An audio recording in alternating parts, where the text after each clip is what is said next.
Salut tout le monde, c'est Alex pour AuthorTech. Aujourd'hui, j'aimerais vous parler d'Oculus Quest et plus précisément le magasin d'applications pour Oculus Quest. Alors quand je dis Quest, c'est Quest 1 et 2, tout confondu. Quand vous allez vouloir utiliser des applications, vous allez passer par le magasin officiel. Vous allez naviguer, trouver une application, l'acheter si elle est payante et l'installer ensuite. Et ensuite, vous allez pouvoir profiter de l'expérience. Mais ce qu'il faut savoir, c'est qu'il y a d'autres moyens d'installer des applications sur votre Quest sans passer par le marché officiel. Et il y a plein d'utilités à ça, on va en parler dans un instant. Si ce n'est pas déjà fait, abonnez-vous à la chaîne, mettez un petit like, cochez sur la cloche pour recevoir les notifications et on attaque sur le contenu de cette vidéo. En tant que développeur d'applications réalité virtuelle pour Oculus, il y a un truc qu'il faut que vous compreniez, c'est que les règles de validation et d'acceptation de projet pour publier un jeu ou une application sur le magasin officiel sont très strictes. En fait, Oculus met en place des règles qui sont très pointues, très strictes pour faire en sorte de valider que les applications qui arrivent au final sur le marché sont d'une qualité qui soit très élevée. L'objectif, c'est vraiment de faire en sorte qu'il n'y ait vraiment que des applications vraiment propres, entre guillemets, qui arrivent sur le magasin. Ça, c'est intéressant pour les consommateurs, puisque de ce côté-là, en fait, en tant qu'utilisateur, si vous voyez une application sur le magasin officiel, vous avez une certaine assurance du fait que l'application, elle tient la route, elle a bien été pensée et elle fonctionne bien. L'inconvénient derrière, c'est que pour les développeurs, c'est plus compliqué pour arriver à avoir le coup de tampon d'Oculus qui dit voilà, c'est bon, vous pouvez publier votre application chez nous.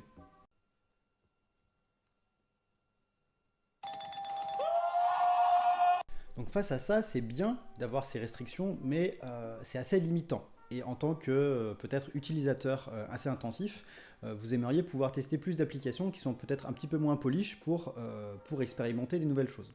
Donc il y a un truc qui est arrivé très récemment de la part d'Oculus, c'est l'App Lab. En fait, ils ont créé un espèce de magasin alternatif qui est plus un laboratoire d'applications plus expérimental. Et l'objectif derrière, c'est de permettre aux développeurs d'applications, comme vous peut-être, de pouvoir publier leurs applications à un plus grand nombre, sans passer par le canal vraiment officiel. Donc l'idée, c'est de faire un magasin plus expérimental où on va pouvoir proposer des expériences, faire des tests, ce genre de choses, en passant par les canaux officiels d'Oculus. Donc vous avez cette possibilité-là, et ce qui est intéressant avec l'App Lab, c'est que les conditions pour pouvoir publier une application là-dessus sont beaucoup moins strictes. C'est-à-dire que c'est vraiment dans une idée d'avoir un espèce de magasin expérimental, et les utilisateurs, quand ils vont sur ce magasin-là, ils savent que ce sont des applications qui sont expérimentales, c'est le laboratoire.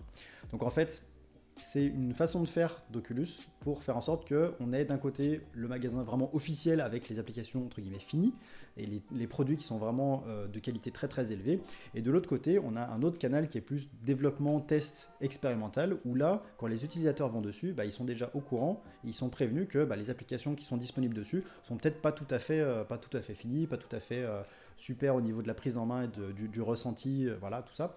Donc les gens sont prévenus, et ça permet du coup aux développeurs de pouvoir publier des applications sans passer par le canal officiel.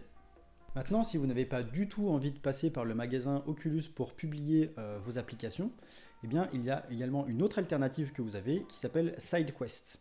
SideQuest, comme son nom l'indique, c'est un site et une application qui permettent de charger des applications pour Oculus Quest et Quest 2 sans passer par le magasin officiel. Donc là, c'est carrément un magasin alternatif qui est complètement pas du tout lié à Oculus, c'est complètement indépendant, sur lequel vous avez des développeurs qui peuvent proposer leur application, et n'importe quel utilisateur de ce magasin en fait va pouvoir télécharger les applications et les installer sur son propre Quest. Là, les avantages, c'est qu'on passe pas du tout par le circuit Oculus, c'est-à-dire que les règles de validation pour pouvoir publier son application sur cette plateforme-là sont vraiment accessibles, c'est-à-dire que vous allez vraiment pas avoir de problème à pouvoir publier dessus. L'avantage pour les utilisateurs, c'est que vous allez avoir un set d'applications qui va être vraiment beaucoup plus large, d'applications, d'expérimentation, qui n'auraient pas passé les règles de validation de l'Oculus Store par exemple.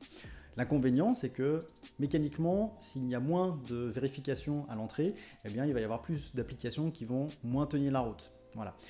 De même, il ne va pas y avoir de vérification quant à ce que fait l'application réellement. Typiquement, il peut y avoir des applications pernicieuses qui vont venir voler vos données et ce genre de choses. Donc, c'est aussi un des avantages de passer par le magasin officiel, c'est qu'il y a ces vérifications-là qui sont faites.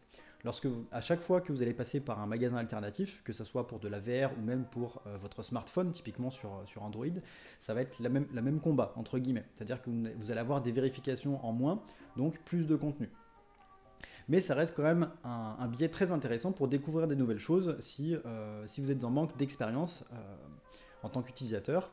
Et en tant que développeur, si vous voulez créer une première application et la faire tester pour, on va dire, prendre la température et voir un petit peu, avoir des retours directs, eh ben, ça peut être un moyen très rapide de pouvoir tester tout ça.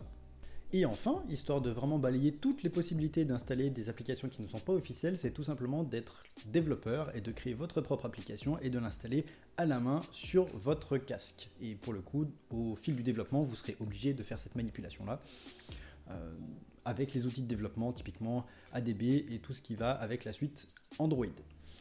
Et c'est tout, on a fait le tour.